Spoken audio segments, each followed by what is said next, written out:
everyone, welcome back to my channel. So in today's episode, I want to talk about currency revaluation at the general ledger level. So first, I'm going to explain what are the options to do currency revaluation in Dynamics and what's the difference. And second, I'm going to give you a business scenario to see from business perspective what I expect to have as part of the revaluation and what is the gain and loss. And then the third part, I'm going to give you a live demo in Dynamics so you can see exactly that amount calculated by Dynamics matches our business expectation. At the same time, you can see the posting impact together with all the functionalities in Dynamics. All right, so without further ado, let's get started. So my starting point is to explain what is the difference between subledger revaluation and general ledger revaluation. So currently I'm bringing this Excel sheet. What you're seeing is we have two options in Dynamics for currency revaluation. Option one is this subledger revaluation. So that's what was highlighted in blue. That means you can revaluate transactions from AP subledger for purchasing, AR subledger for sales, and then together with your bank subledger. All right, so what does this mean? Let's say you have transactions, let's take the example of AP, right? You have transactions with this vendor, Home Depot. And at the time when you post a vendor invoice, it's going to give you the subledger impact summarizing the total transactions for this vendor at the subledger level, right? And then system automatically handles the GL posting reflected in your GL account, accounts payable. Typically that starts with 2 something. Okay? So this is what we call subledger revaluation. So very similar to the AR side and the bank side. Now, for those transactions, when you run month-end revaluation, you will need to consider at the subledger level. So that means there's a batch job in Dynamics under each subledger level. You have to run that batch job within each relevant subledger.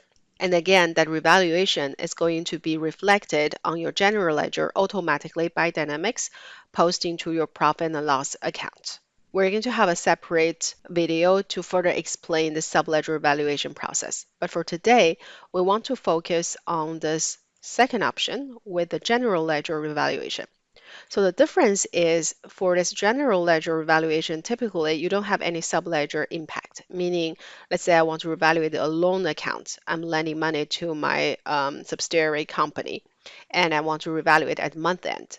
I don't have any vendor, customer. When I post that initial or original entry, that's directly hitting my loan account. In this case, it's one something, that account number. So typically, when there's no subledger involved, you're going to use the general ledger revaluation located in your general ledger module. So I'm going to demo this scenario for today. All right, so those are the two different concepts. Coming back, let's take a zoom into this general ledger evaluation. What are the prerequisites we need, and what is the business scenario we want to cover today? So first, let's have a look at a business scenario. I'm going to switch to this view and zoom a little bit. So first of all, let's understand from business perspective what happens. So let's say I am from the parent company handling all the accounting for the loans. So as a parent company, I'm lending money to my subsidiary. And let's assume on January the 1st of 2025, I have booked an original entry to my ledger account, loan receivable in AUD. All right, so that's my Australia subsidiary. And then the transaction amount is 10,000 in local currency AUD, right? And that's going to be reflected in my parent company's reporting currency, what is USD. So this conversion you see calculating 6227 USD is handled by the system automatically when you post the original transaction. And the system, how it can calculate this number, basically that's based on this foreign exchange rate we assign or maintained from the current exchange rate table. All right, so very straightforward. This amount comes from 10,000 divided by 1.60. Okay, now let's say at the month end, as accountant from my parent company, I will need to run revaluation to see what is the unrealized gain or loss for the specific loan transaction, right? So currently, the balance in transaction currency that doesn't change. That's always 10,000 in AUD. And the current balance doesn't change either. So that's 6227 USD, right, from this sale. Okay, now what changes is on 131, on month end, I'm going to revaluate with a specific rate of 1.6108, which is different from my original transaction. And in this case, the system is going to calculate, or at least I would expect the system to give me this new calculated accounting entry reflected in USD. So this is calculated based on the new exchange rate. So 10,000 AUD divided by this new rate 1.61. That gives us 6208.1 as USD numbers. Okay, so based on those two numbers, now we have a clear view of unrealized gain and loss position for this specific transaction. So that gives us 18.94 as a loss. So why it's a loss? Because this is a loan receivable. So as a parent company, initially I'm supposed to receive 6227 USD from my subsidiary company. But now with the new currency exchange rate, I'm supposed to only collect 6208.1 USD. So that's a loss for me, right? So that's why this is calculated as a loss by showing the difference between those two numbers. So I hope this business scenario makes sense. Now I'm going to move to the system to show you some prerequisites for setup, and let's run the currency revaluation in Dynamics from GL module, and then you can see whether this unrealized gain and loss matches this number that we expect. Okay, so I'm going to switch to Dynamics. Okay, so first let's cover the prerequisite. Number one, what you need to do at the GL level is to enable that main account for loan for the currency revaluation. So what does that mean? Basically, different from the subledger revaluation, at the GL level, you will need to tell the system which GL accounts I need to revaluate or post transactions in currency, right? So to do that, let's go find the main account. So I'm going to open up this page and I'm going to find my loan account. So that's the loan receivable. All right, so now you're seeing I'm having this main account for loan, and what I need to do is to enable this option, foreign currency revaluation, right?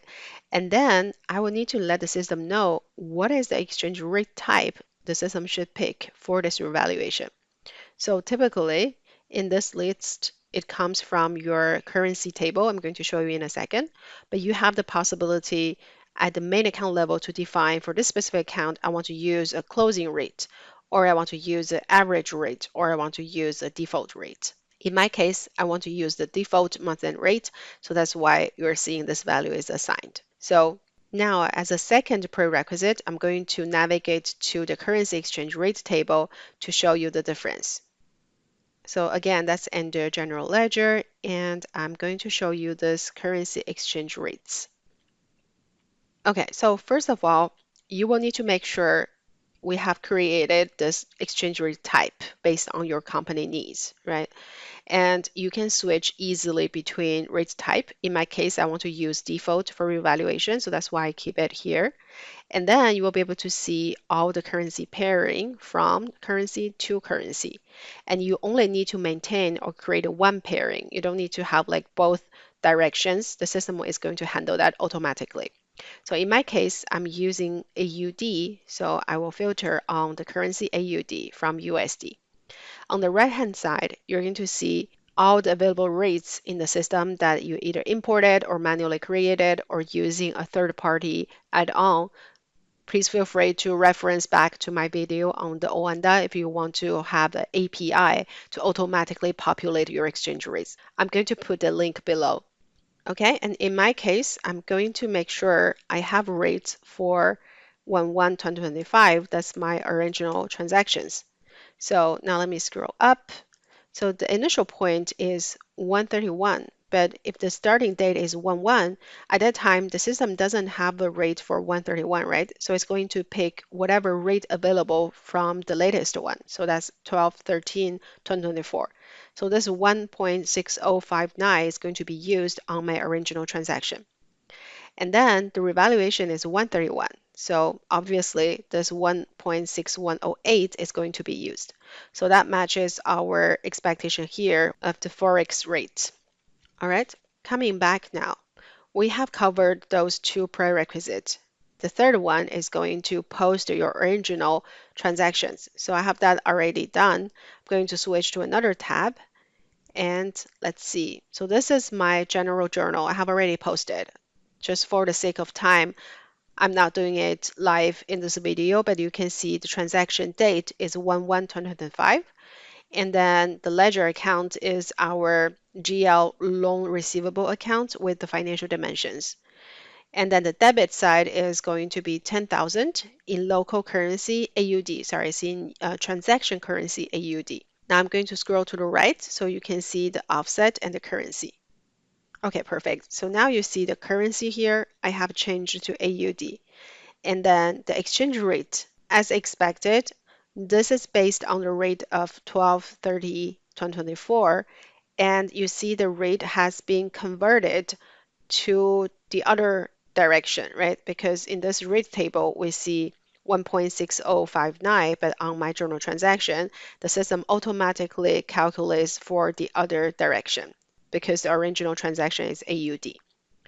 All right, so based on that, once I post, you will be able to see the voucher. And now I'm going to scroll to the right. Now I'm scrolling to the right, so you can see I have this 10,000 converted to USD as accounting currency of my parent company, which is 622704. 622704, this matches our business scenario. All right, so coming back now, I want to run the month-end revaluation. Let's assume I'm currently on the 31st of January. And as accountant, I want to run revaluation. So that happens under general ledger. As I mentioned previously, this is not a subledger revaluation, right? So scrolling to the right, what do you see here under periodic tasks? Those are all batch jobs or periodic batch jobs. So I'm going to use this foreign currency revaluation. Okay, so I have already some historical data, but for a new one, I need to run this foreign currency revaluation and define some criteria. So you need to give a date range. So this range defines what are the original transactions you want to revaluate. So in my case, that's 1/1/2025. To date, that's going to be 1/31/2025. And then the date of rate is basically the rate of which date you want to use for revaluation. So for my case, I want to revaluate at month end. So that's going to be 1/31/2025. All right. And then you define the main accounts to evaluate. You can either pick all accounts or a certain type. And then legal entity, you have the flexibility to select. Now I'm scrolling down, so you see currencies to reevaluate. So you can use this drop down. And in my case, during that period selection, I only have AUD, so we can pick that one. But if you have multiple currencies in different main accounts, you can pick all of those all together, and then the system is going to include those for you. Okay, and then now I can do select, and you can run a batch job. So every month, the system is going to run that automatically instead of you generating this batch job. So now I'm going to do OK. What happens is it's going to give you an overview of the calculation, but you also have the possibility to post it directly. But we always recommend to check first with this preview. So again, that gives you entity, ledger account, the exchange rate type, which rate we're using for revaluation, initial transaction amount, and then when I scroll to the right, you also see the exchange rate. This is the original exchange rate. And then last revaluated accounting amount and new accounting amount. So this new accounting amount is based on the new rate, which is different, right? So that's 6208 matches our new amount here, 6208 exactly. And then that's giving a loss of $18.94. And again, this is matching our 18.94.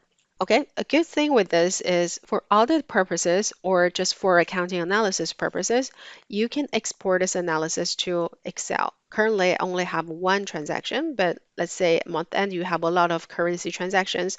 You want to keep a record and also kind of doing some additional analysis, then you will be able to use this export option. What you see here, it gives you directly the same view with the calculation. So you can play with the number and do some table charts if needed, right? So I can close this, and you can also attach this as a supporting document to your currency revaluation. So going back to Dynamics, now let's say I'm ready with this calculation, I can post it directly. But let's assume you have run this for multiple entities and only partial of those are correct for some of the entities, not for all of those. In that case, you can use this select legal entities to post and only post the relevant entity. So in my case, I'm going to hit post, and then you will see a voucher generated. All right, so now we have this first line created with the date range and balance account and currencies, right?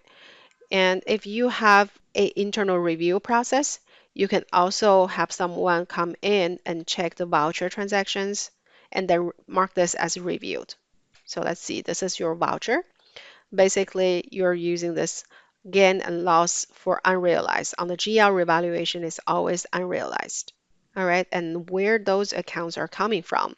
This is from your ledger setup. So I'm switching to another screen to show you the GL ledger. So under this ledger option as part of the setup, you can scroll down and find a section for accounts for currency revaluation. And for the GL side, we're going to use this unrealized gain and unrealized loss.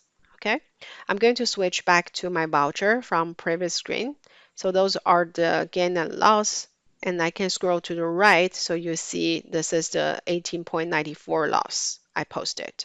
All right, and coming back, if you need to mark this as viewed, you can check this button, and then you see this column viewed is marked. And again, you can add some notes here if needed, or if you want to reverse this, then you can just use this reverse transaction option and giving a specific date for that reversal.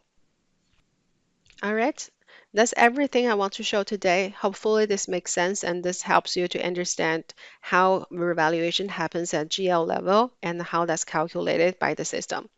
Thank you so much for watching. If you're interested in the subledger revaluation, please feel free to comment down below. So I'm going to do another video. Thank you for your support. See you in the next episode.